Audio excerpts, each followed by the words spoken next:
Welcome to this tranquil journey back through time. As you settle in, allow yourself to become enveloped by the calm rhythm of this historical exploration. Imagine the warmth of the sun, the soft whispers of the wind, and the distant sounds of life in an ancient world. Tonight, we are stepping into one of the most awe-inspiring civilizations the world has ever known, ancient Egypt. But instead of the towering pyramids, the glittering pharaohs, and the grandeur of royalty, we will turn our focus to a quieter, more hidden reality. Picture yourself in the dry, dusty air of the desert, beneath the towering structures that have stood for millennia, and feel the weight of a life lived in servitude. The labor, the hardships, the steady rhythm of sweat-soaked work under the unrelenting sun. These are the lives of the slaves who built Egypt's monuments, the silent hands that shape the mighty legacy we still study today. Take a deep breath and imagine yourself in the midst of it all. This is where our journey begins.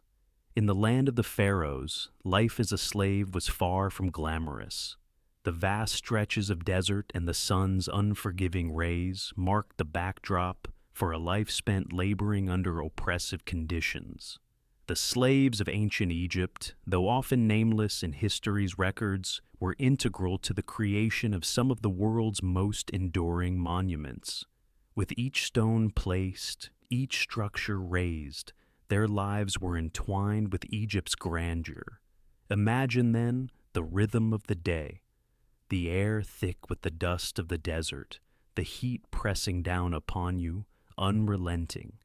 The sun overhead, its rays like sharp fingers reaching down, pulling sweat from every pore, the sound of chisels striking stone, the steady rhythmic pounding of hammers against the great blocks that would one day form the pyramids. You work alongside others, each of you bound by the same task, driven by the same fear, the fear of punishment for even the slightest mistake. Your hands, calloused and rough, grip the tools with a strength forged in necessity.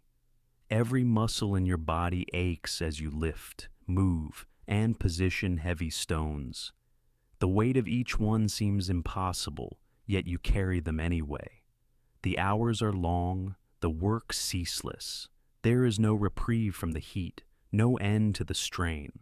The air smells of sand, sweat, and the ever-present dust that clouds the sky. Your life is measured not in moments of rest, but in the completion of task after task, as the monuments rise slowly but steadily under the direction of the overseers. Their eyes are ever watchful, scanning the workers for any sign of idleness, any sign of weakness.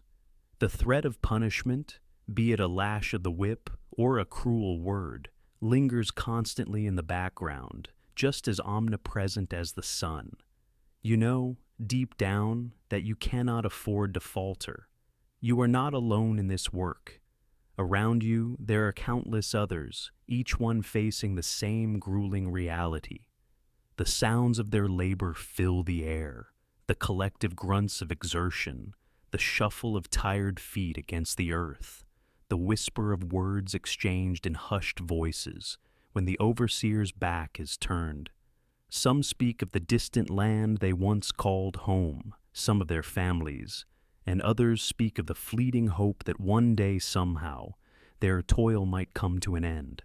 But for now, all they can do is continue under the unyielding sun, continue until the last stone is in place.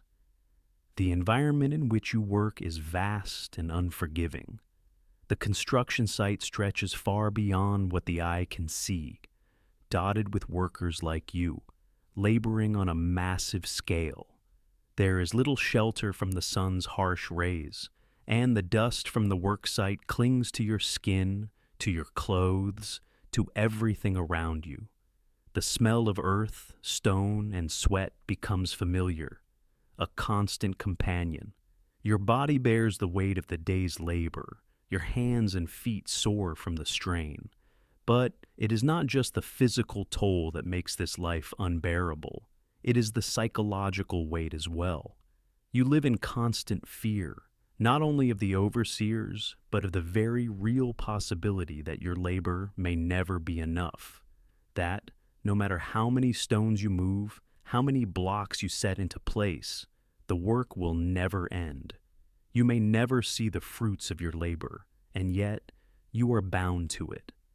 Bound by the harshness of a system that does not value your existence, but only your ability to work. And yet, there is an odd sense of camaraderie among the slaves. Despite the harshness of the work, there is a quiet understanding between you and the others. Each day you move as one, with the same purpose, the same determination. The bond of shared hardship ties you together, though you are not free and you are not seen as equals.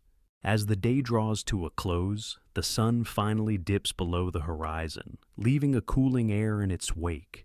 But even then, rest is a fleeting luxury. The fatigue weighs heavy in your bones, your mind yearning for respite, yet knowing that sleep will be short-lived. There is always tomorrow, and with tomorrow comes more work, more stones to move, more sun to endure.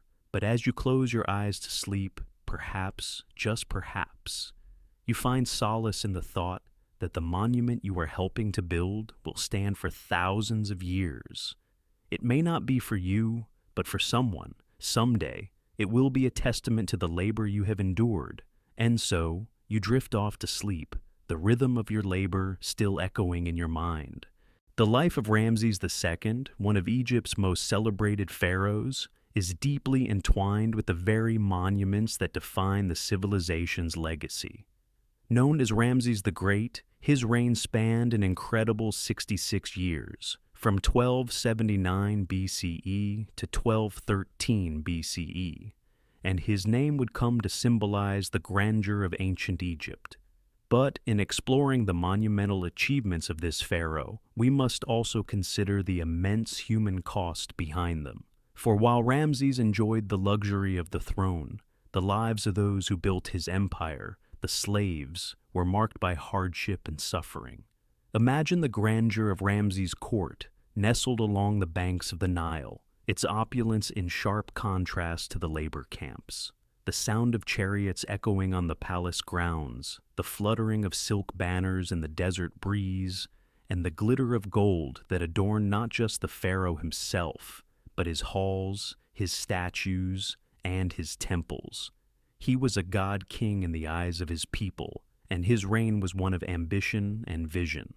Yet, while Ramses stood atop the pyramid of power, the slaves, those nameless workers who toiled endlessly, were far removed from such luxury. Their lives were ruled by a grueling cycle of labor and fear, all in the service of the grand vision of the pharaoh. The pyramids, the temples, the statues, they were not just symbols of Ramses' divine power.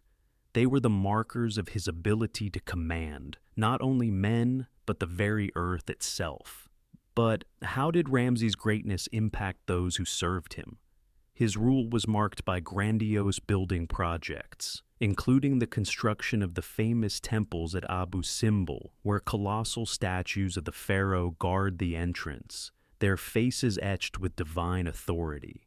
Yet, it is likely that these very monuments were built by the hands of countless slaves, their backs bent under the weight of stone, and their bodies worn down by the oppressive desert heat. Imagine yourself there, surrounded by the unyielding rhythm of construction, the air thick with dust, the sun bearing down like a merciless overseer. Ramses, for all his glory, was a ruler whose ambition cost the lives of many. Though history would remember him as a great conqueror and builder, he led military campaigns, securing Egypt's borders and ensuring its dominance in the region.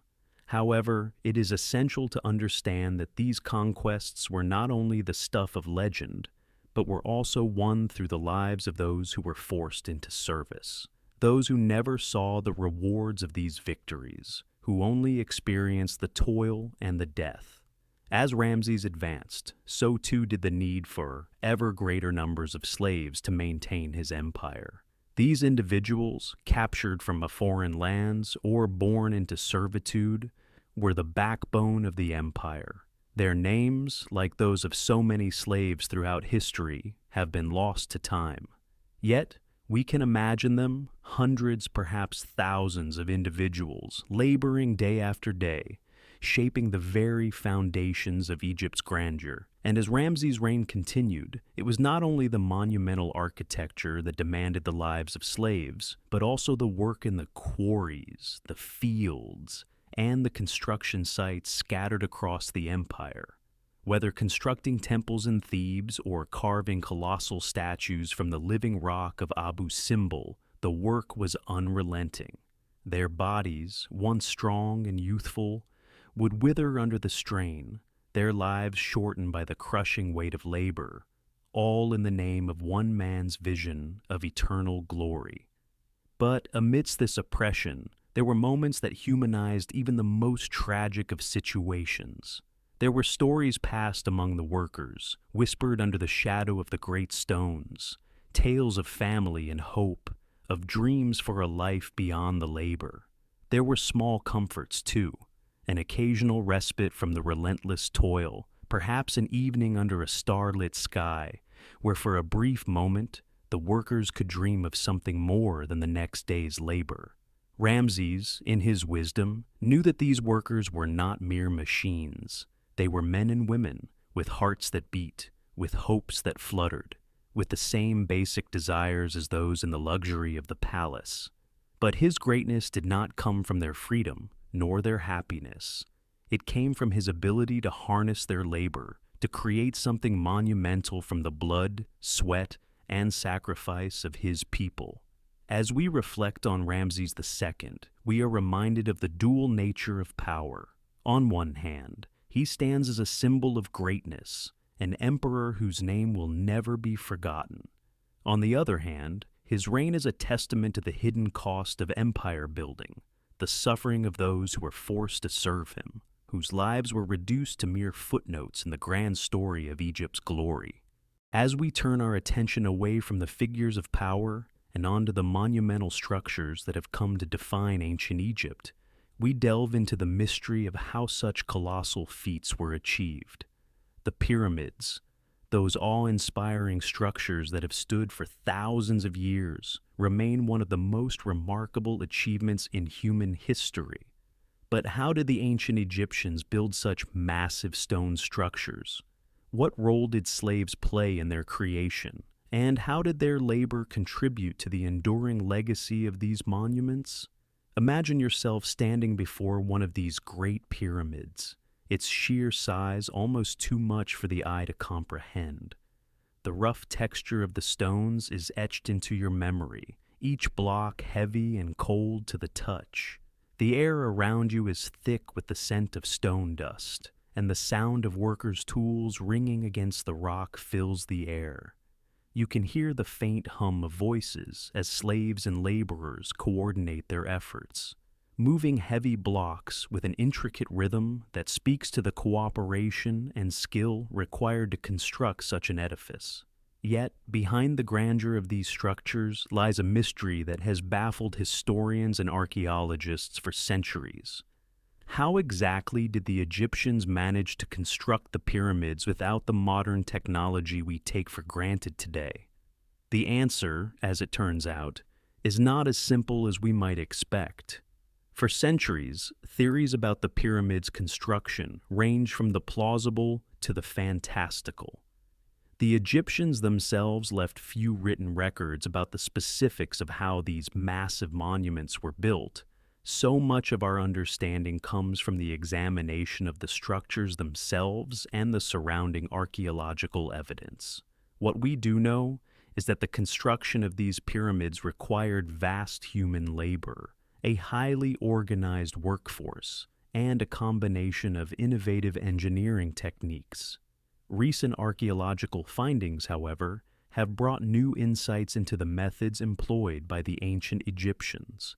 For example, the discovery of workers' villages near the Giza pyramids has shed light on the daily lives of those who labored there. These workers were not slaves in the traditional sense, but were likely a combination of skilled laborers, artisans, and seasonal workers who were conscripted for the task.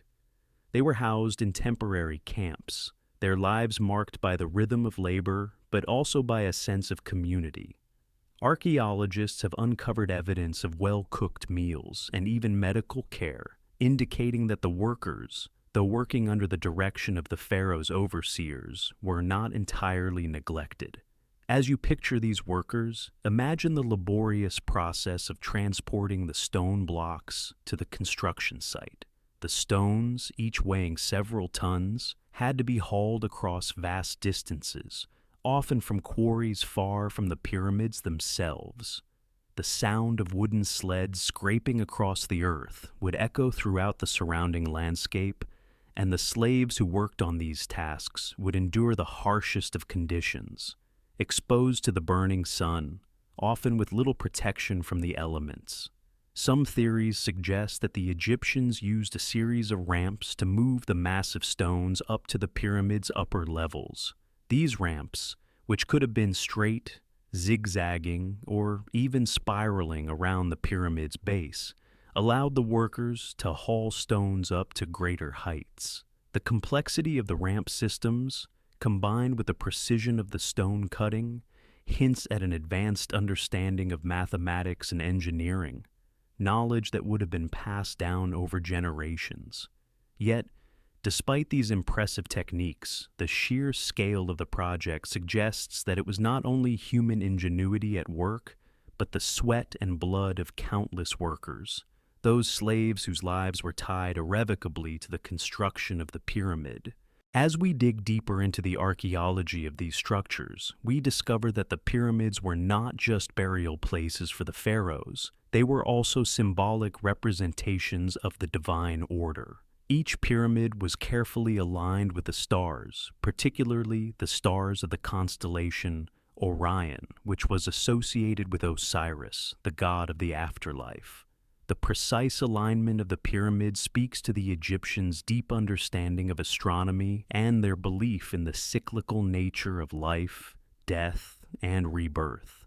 The construction of these monuments was not just a physical feat, it was also a spiritual one, aimed at ensuring the pharaoh's immortality and his passage into the afterlife.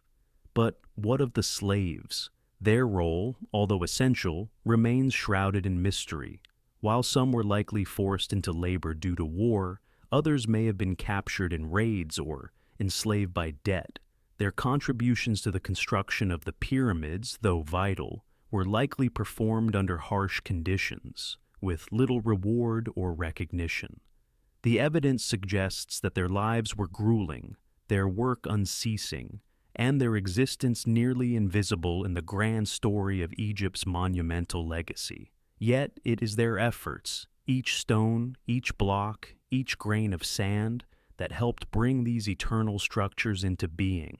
Perhaps as we stand before the pyramids today, we should remember not just the pharaohs whose names are etched into history, but also the nameless workers, the slaves, whose labor built these towering symbols of Egyptian power. Without them, the pyramids would not have risen from the desert sands, and Egypt's grandeur would have been a dream, not a reality.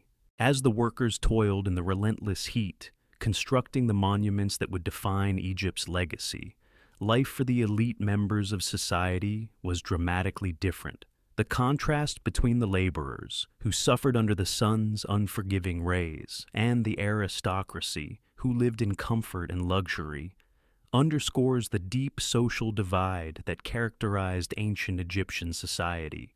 While the slaves and laborers were immersed in the dust and sweat of construction, the pharaohs, their families, and the court lived lives of grandeur, surrounded by luxuries that seemed almost unimaginable to the common workers.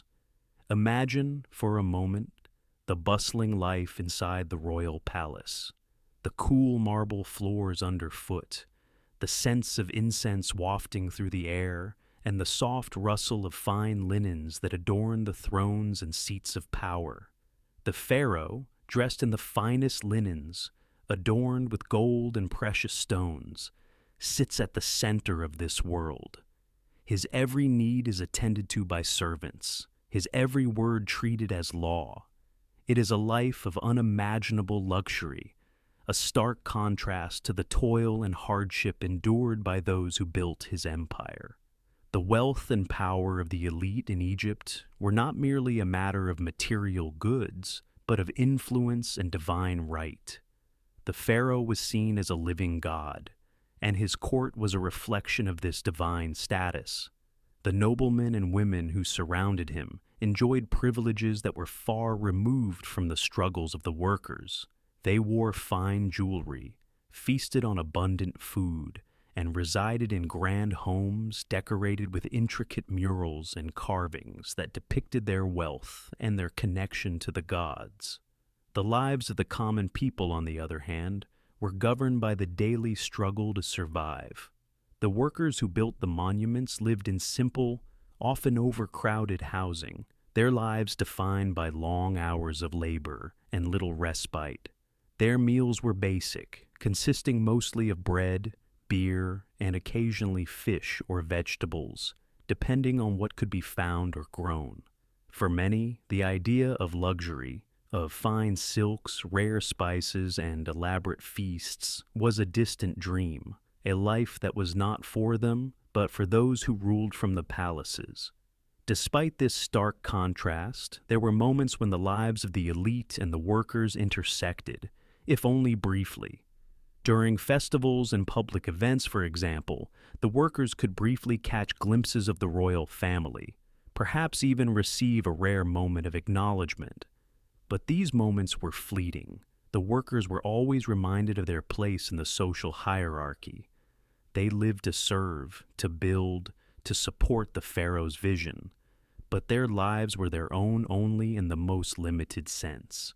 The court of the pharaoh was not just a place of luxury, but also a hub of political power. Here, decisions were made that shaped the entire kingdom, and the pharaoh's word was law. The elite enjoyed power over the lives of the common people, and the wealth they accumulated was built on the backs of those who labored in the fields, the quarries, and the construction sites.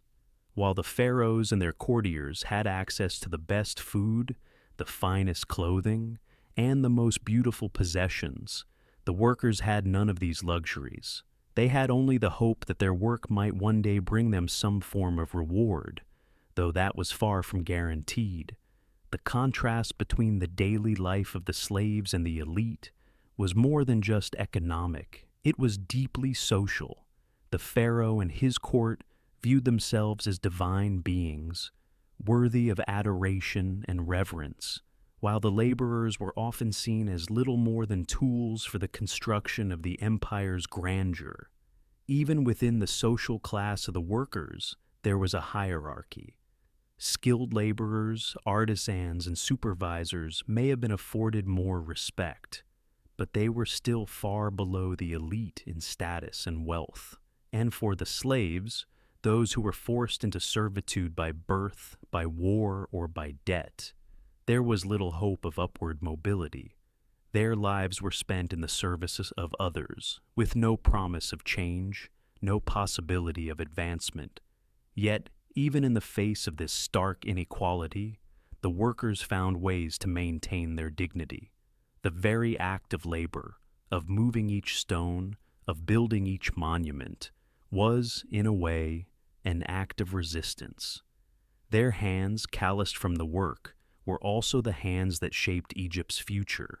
Their sweat, their blood, their sacrifices were etched into the stone of the pyramids, the temples, the statues that would outlast them all. While they may have been invisible in the grand narrative of Egypt's history, their contributions were undeniable. In the end, the grand monuments that still stand today, silent, massive, and enduring, are a testament not just to the power of the pharaohs, but to the lives of the workers, the slaves, and the laborers who built them. The social divide may have been vast, but the legacy of those who served in the shadows of Egypt's glory is written in the stones that still speak to us across millennia. As we reflect on the contrast between the lives of the elite and the laborers, it is important to remember that the grandeur of Egypt was not built by the kings alone, but by the countless nameless individuals who toiled in the shadows of the pyramids, carrying the weight of history on their shoulders. Though their lives may have been hard, their legacy endures, captured forever in the monuments that continue to stand as silent witnesses to their suffering and their resilience. As we close this journey through the ancient world, we pause to reflect on the lives of those who helped build the great civilization of ancient Egypt. The contrast between the lives of the slaves and the elite serves as a reminder of the inequalities that have shaped human history, yet also of the strength, resilience, and perseverance of those who have built the legacies that outlast them. In our own time, we are fortunate to live in a world where such burdens are not ours to bear, where the stones of the past are now markers of history rather than symbols of suffering. As you drift into the comfort of your own rest, consider the enduring strength of those who came before us. And with that, allow yourself to let go as the soothing rhythm of time carries you gently into the peaceful embrace of sleep. This marks the end of the full script. I hope it provides the calming, engaging, and thought-provoking experience you were seeking. Feel free to let me know if any adjustments are needed, or if you'd like to explore further content.